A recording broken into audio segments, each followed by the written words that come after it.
भवानी माता का दर्शन करते हैं, हम शंकर जी का दर्शन करते हैं, हम सारे देवी देवताओं का दर्शन करते हैं, पर ये एकादशी माता तो कभी नजर ही नहीं आती। पूछेंगे कि नहीं पूछेंगे कि तुम जिस एकादशी का व्रत करते हो, इनका जन्म कहां से हुआ, कहां जन्मी थी? एकादशी की जन्मस्थली कहां है? भाई भगवान कृष्ण की जन्मस्थली तो मथुरा है, श्री राम जी महाराज की जन्मस्थली बोल दो जम के अयोध्या है। कोई आपसे पूछ ले कि एकादशी की जन्मस्थली कहां है, तो आधे लोग तो बाल खुजाने में लग जाएंगे कि एकादशी आखिर पैदा कहां हुई थी, जन्म कहां लिया था, इसका जन्म हुआ कहां था, कहां जन्मी थी ये?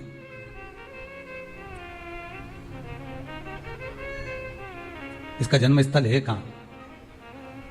और अगर मान लो जन्म स्थल एकादशी का है,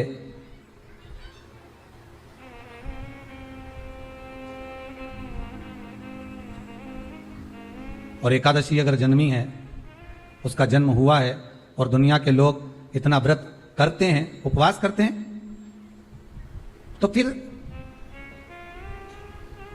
इसका जन्म स्थल कहां होगा? तो कहा इसका जो जन्म स्थल है वो बद्रीनाथ। कहां पर है? बद्रीनाथ। और उस बद्री विशाल में भी एक गुफा जिसका नाम है हेमवती। क्या नाम है? हेमवती। उस गुफा में एकादशी का जन्म स्थल है।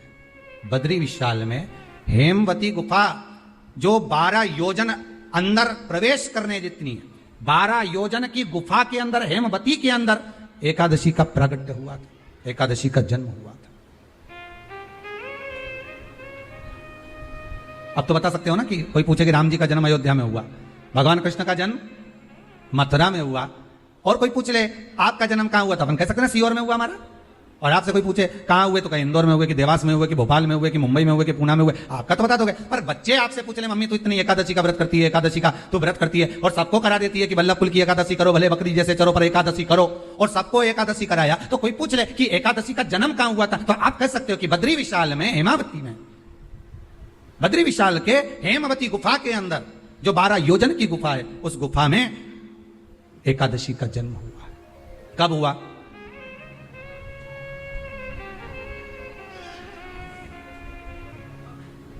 जन्म होने का कारण, राम जी के जन्म होने का कारण था रावण का संहार। भगवान कृष्ण के जन्म होने का कारण था कंस का संहार। नरसिंह भगवान के जन्म होने का कारण, प्रकट होने का कारण था हिरण्यकशिपु का संहार। वराह भगवान के प्रकट होने का कारण था कि पृथ्वी को जल पर लाकर ठहराना, हिरण्याक्ष का संहार। तो फिर इसके जन्म का कारण क्या है? तो कहा इसके जन्म का केवल एक कारण है। सतयुग में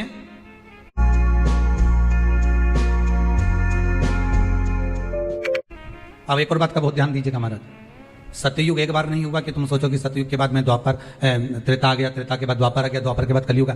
एक सतयुग नहीं है, एक त्रेता नहीं है, एक द्वापर नहीं है, ना जाने कितने कितने सतयुग निकल गए, ना जाने कितने कितने द्वापर, त्रेता, कलयुग, ना जाने कितने निकल गए।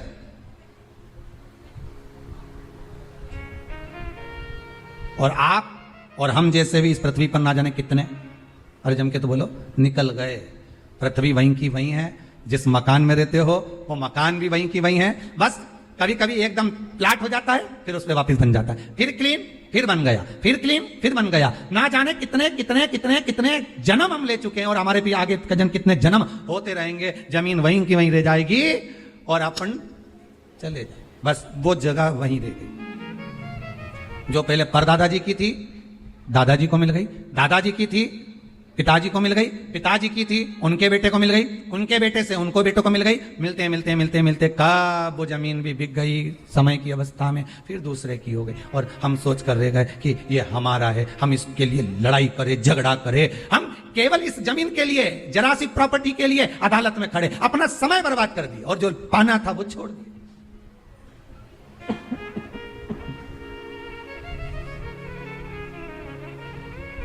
जो पाना था वो छोड़ दिया हमने।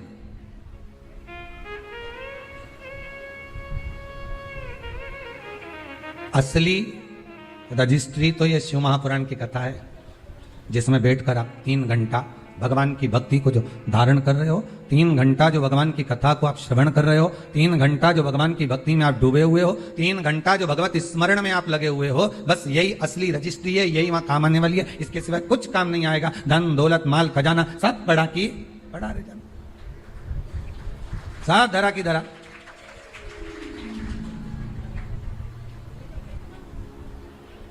रह गया। वो एक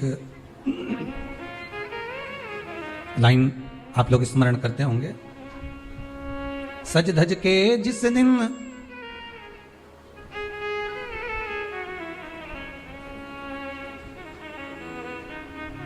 सज धज के जिस दिन मौत की शहजादी आएगी, न सोना काम आएगा न चांदी आएगा। अलमारी में धरा की धरा रह जाएगा, लॉकर में पड़ा की पड़ा रह जाएगा। लॉकर में पड़ा की पड़ा है, अलमारी में धरा की धरा है। कपड़े भी सारे घड़ी बने की बने रखे, कपड़े भी धरे की धरे रह गए और सब पड़ा रह गया। कि छोटा सा तू कितने बड़े अरमान हैं तेरे, मट्टी का तू सोने जैसे मान है तेरे। मट्टी की काया एक दिन मट्टी मिल जाएगी, न सोना काम आएगा न चांदी आएगी, न सोना काम आएगा न चांदी आएगी। सज धज के जिस दिन मौत की शहजादी आएगी, न सोना काम आएगा न चांदी आएगी।